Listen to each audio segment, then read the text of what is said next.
my directive was to go out there and find things wrong and fix them.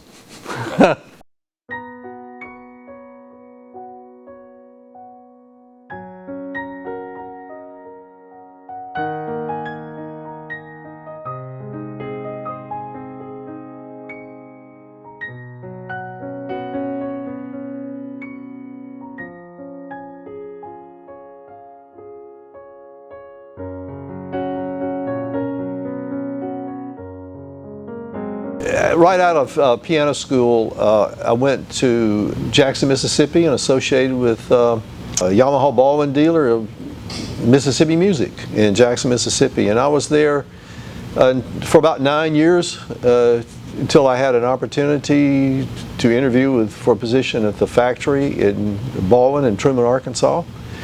And I was subsequently hired initially as to work in the quality department. And then later on, I was the supervisor of the repair of the pianos that returned to the factory for warranty repair. And so all in all, I was self-employed for almost 10 years and worked at Baldwin for about 13. 2001, they ceased operations, and I think they were bought out by, I worked until they were bought out by Gibson Guitar. And then I had to go looking elsewhere, and so I responded to an ad in the Piano Technicians Journal that I didn't know who it was at the time, but it was the Atlantic Music Center, and I interviewed in July of 2002 and came to work here in August of 2002. Baldwin was rather an intense learning experience because the factory is really an interesting thing. It's almost like the production line is almost alive, it seems, because what you see at the end of the line, if you see something going on that you might not see, may not be exactly right, you go to the beginning of the line and look for the same issue that you saw, you don't see it anymore. And so it was challenging because there was a lot going on in the factory, and they produced about, at that time when I was there, about 88 pianos a day, upright pianos a day, and grands were probably about 9 a day. So it was pretty high production. Before that time, the numbers had exceeded that. Manufacturing's a hard environment, I think, because things have to be right, and there's a lot going on, and it's hard to track all that down. Baldwin hired some very knowledgeable people that were very well educated. Actually, they hired a lot of electrical engineers in the department.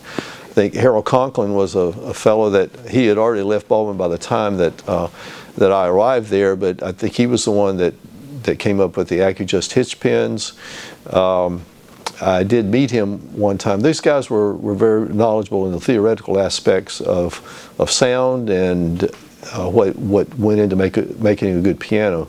And they also did experimentation.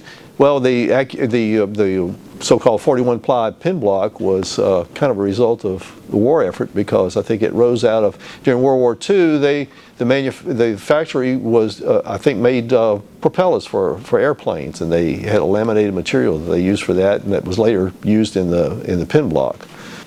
I met some very, very sharp individuals that worked at Baldwin in the time that I was there.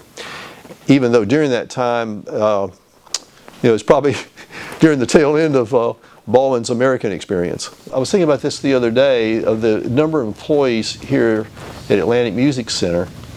I know 4 at least that play the piano, and 2 at least that play professionally. Plus you have an owner that is a highly accomplished musician, so he knows what a good piano sounds and feels like, and he demands that from the people that work for him and also from the instruments that he sells.